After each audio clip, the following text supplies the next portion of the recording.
Now, if you look at this airplane's side profile, you might be like, what in the world is that? You know, there's a weird boxy shapiness to it, but it gets even worse when we zoom up and oh yes, it is the Stratolauncher, everybody. Finally, we're talking about it. The scaled composite Stratolaunch is the largest airplane in the world by wingspan. And you can see that right here. This airplane's wings start when the runway ends. Okay, I mean, there's a wing in the middle.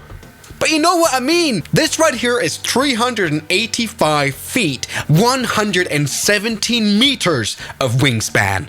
This wing is longer than the height of the tallest building in South Carolina, the tallest building in New Mexico, and the tallest building in Delaware, as well as the tallest building in Kansas. I don't even know why am I even listing that? This thing is big, but it's also so weird. It's a bit of a shame then that there's never been a flight sim model of it to even experience what it's like to fly a plane that has two cockpits. Which one has priority? We'll find that out today because I have spent the last few hours creating an add-on myself, and it doesn't really look very good. I apologize.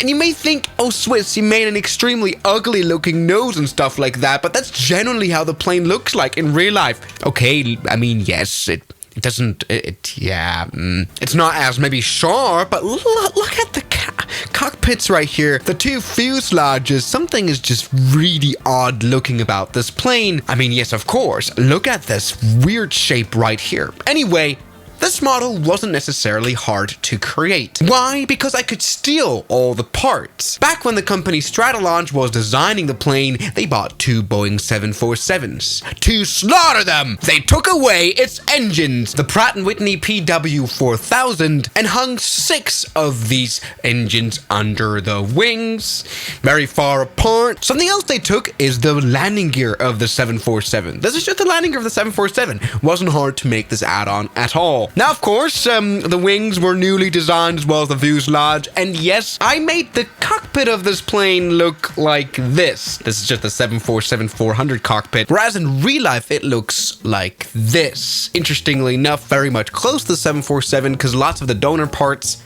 are from that plane like this, and that's actually really interesting. I feel like this is like a sort of like almost like a garage project. It feels like you can tell they still have the yoke of the 747 as well as some communications instrument as well as the landing gear lever. That is definitely from the 747, and actually, of course, the seats are also still from the 747. So it's really funny how even in the simulation we have a little bit of the spirit of this plane also captured here. This is a 747 but made impeccably ugly.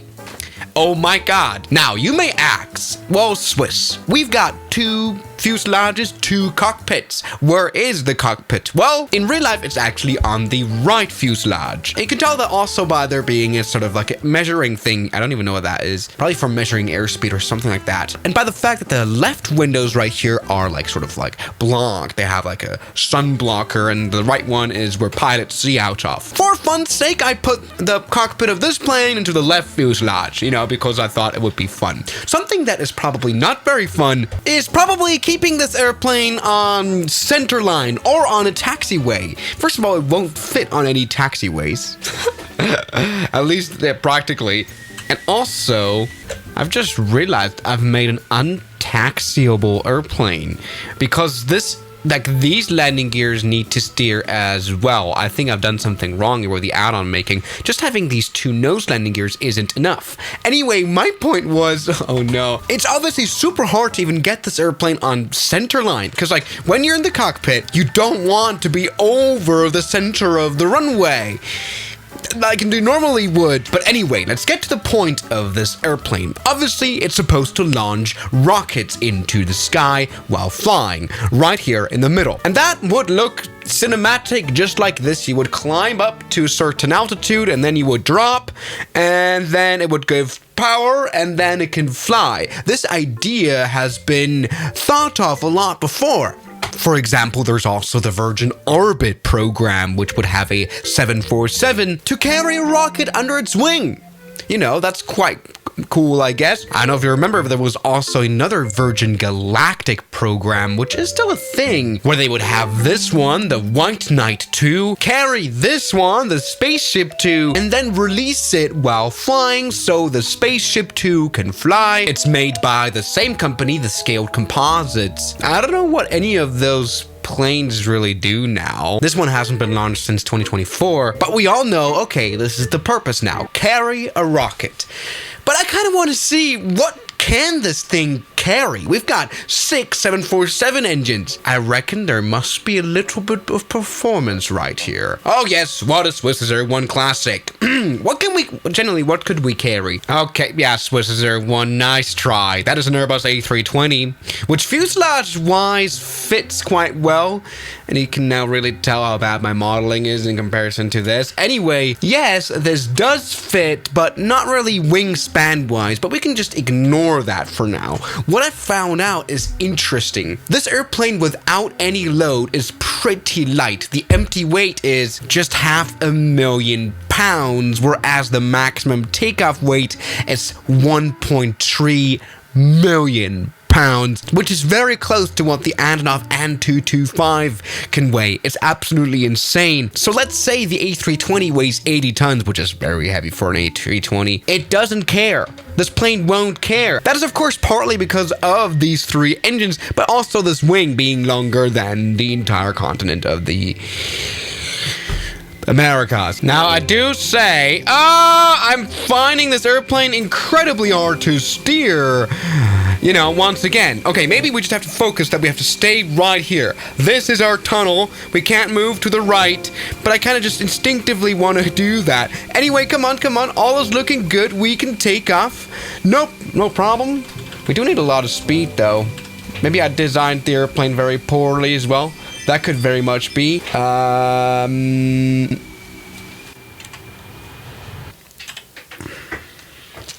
And so we crashed, and that was yesterday. I had to do some improvements here to this airplane, and now it flies very nicely. I had the aerodynamics set up wrong, but this is now proper. We've got the proper wingspan, and also still the Airbus A320. So let's take a look at how this works now. So we go full power, as you can see in those engines. Now the cockpit, this is a bit worse. But it doesn't matter. What we do have is 6 insanely powerful engines that do not care about our mass of 78 tons hooked up to the wing. This is now properly simulated, ladies and gentlemen. Let's go in and pause. And now we are in the actual right fuselage, as we should have been in the first place, to be honest. But, you know, it's kind of weird to fly this. You shouldn't fly this plane on centerline. You're not supposed to. And we're actually able to, yes, take off indeed. The landing gear already looks a little bit weird, doesn't it? But let's go ahead and put that landing gear up, which works fine. Actually, it doesn't. For some reason, we're unable to put up. Why doesn't this landing gear come up? That's kind of weird. Now, how does this airplane fly? Well, it flies kind of how it looks. I mean, you know, what is very incredible about this aircraft now is that it's able to fly for 15,000 kilometers. We've got, for some reason, an insane range. We can fly this A320 now across the Atlantic, although that's not exactly what this plane was supposed to do. It was supposed to fly up to 30,000 feet and then eject the payload, which I can do right. Fly, A320, fly! I don't believe it's flying very nicely. Either way, I wonder how this airplane landed. I guess that must be confusing as well. All right, so let's do this. I mean, basically the cockpit should be where the A320 is, really. Yeah, because that is in the middle. Oh my God, this plane has such a big wingspan that it starts to become really hard to control. Either way, so we're landing now, and we have to deliberately land off centerline. Isn't that weird now? And I reckon landings are never really good in this plane. We're a little bit fast. I kind of want that. I just want to make sure I've got proper controllability. This is gonna be hard, isn't it? Okay, there we go. That has been a landing, and we're gonna stay exactly where we are, right here on the right side of the runway, and we actually haven't crashed. I'm really proud of this. Look at the reverse thrust working perfectly. And so now be free, A320. Oh, it's dead. Now, I told you earlier, this airplane can carry 500,000 pounds.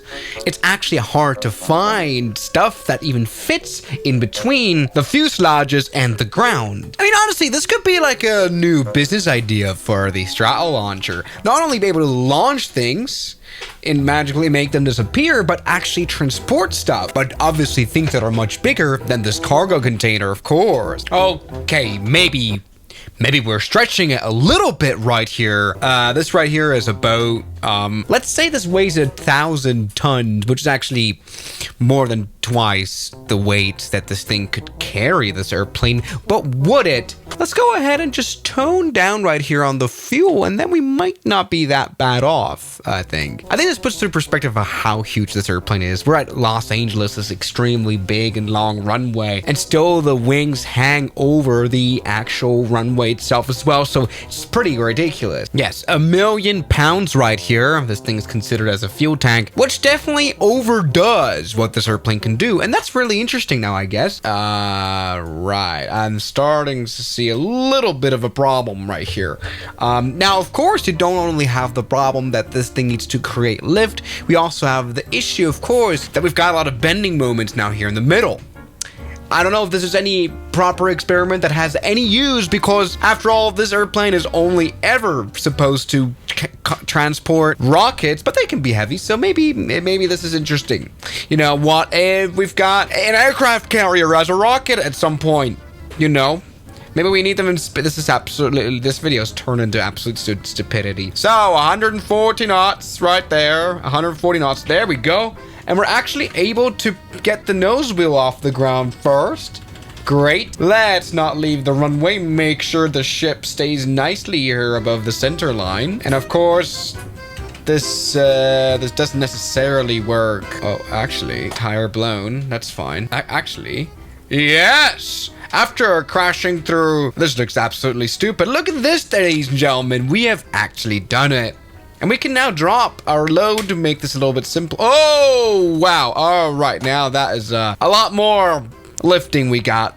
I don't know. This video is completely stupid. What I wanted to tell you is that Stratolaunch is interesting indeed. Give me some more ideas. What should be put in the middle here? Because it turns out this thing can lift quite a lot. So thank you guys so much for watching this video. And I'll see you guys tomorrow as always. Good night. And a special thanks goes out to my members, my supporters, Guns Killer, R27, James Duram, That Dude, Anime Gods of Gaming, Derek, Insider Plane, Nishijutsu Fanner, Professional Jamal, Ryland Williams, and New the York. You've got beautiful names.